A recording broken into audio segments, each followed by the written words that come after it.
Fiona, these witnesses exactly experience what we heard today. This is something that what we are hearing all around the world, millions of people. There is some people who estimated that more than 27 million people died from the COVID vaccines. There is some studies showing that. I had the interview with people who made these studies.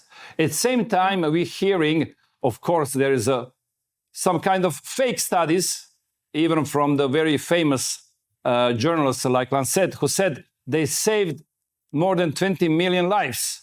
What do you think about this kind of science, exactly this kind of health authorities who are saying that and paying that? Well, first of all, the estimations that were made, I think Dennis Rancourt and Edward Dowd have both made estimations that I would absolutely trust. It is widely acknowledged by VEAs, by the MHRA, which is the reporting scheme here in the UK, that only 2 to 10% of the actual real figures are ever reported. So in the UK, we've had nearly 500,000 people who have reported an adverse event, which could be death. Over 300,000 of those who are considered serious, and 3,000, allegedly 3,000 of those 500,000 reports are death. Now, if that was actually, say, 2% of the true figure, we would actually look at 24 million people being adversely affected by these jabs just in the UK alone. 24 million injuries and deaths collectively.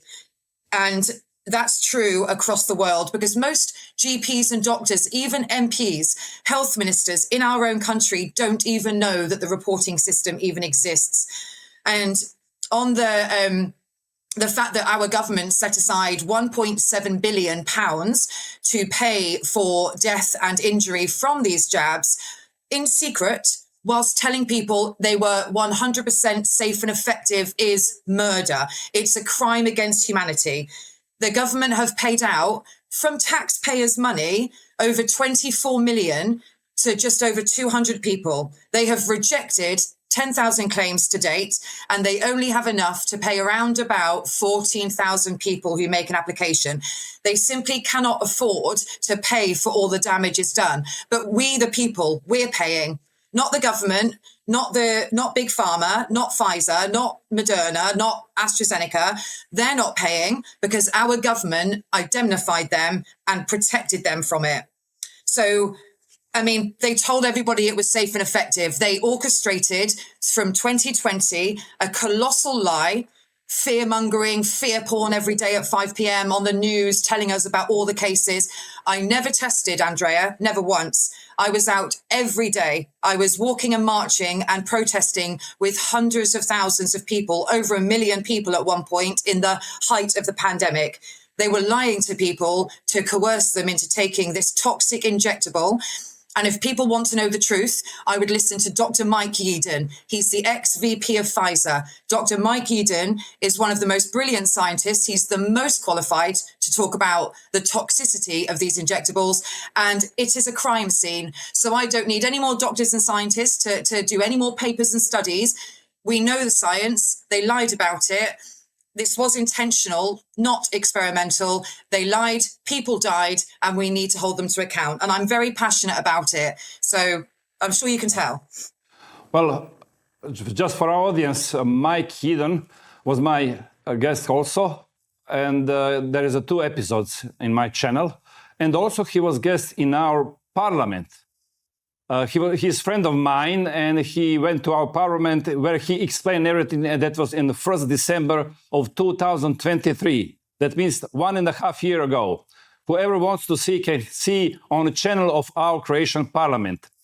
I also heard there is a numbers from United States that totally from COVID vaccines died people more than First and Second World War and the Vietnam War combined in United States.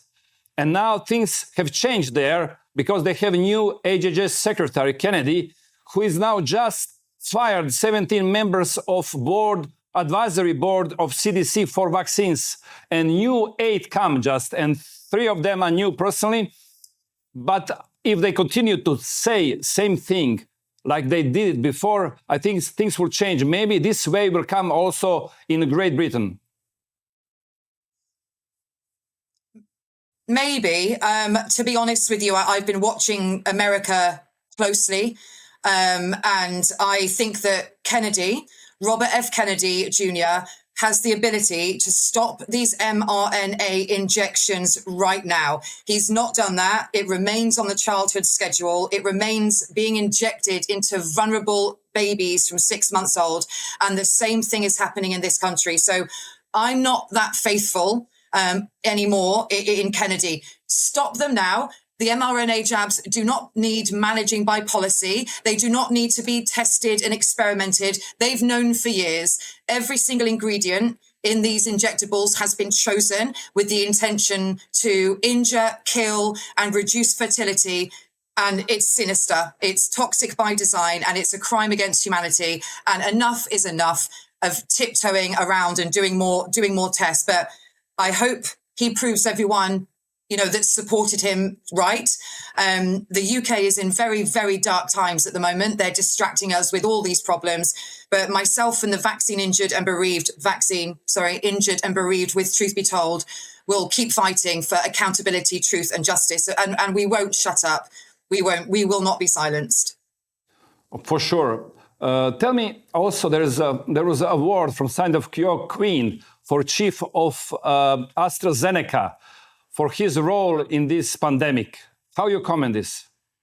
The king, yeah. So we've got a king now, not a queen. And it's always quite interesting because obviously I've been through court quite a lot, and it's always the crown, the queen versus Fiona Rose Diamond, or the king versus Fiona Rose Diamond. And I've never been able to question my accuser.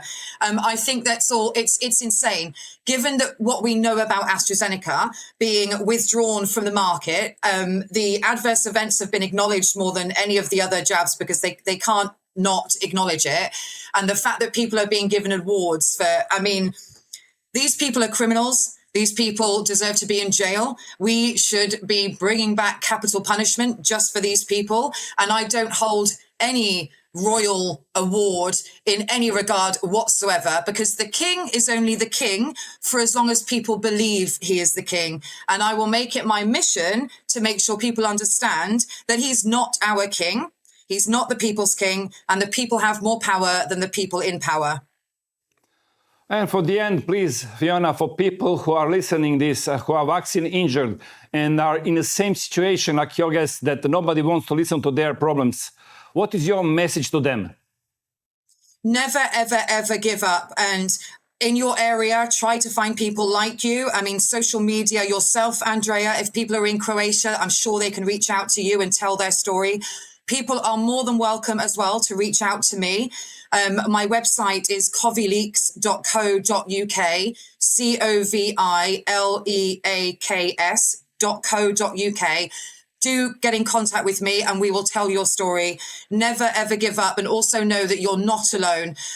There's millions of people who are injured and bereaved, and we stand together.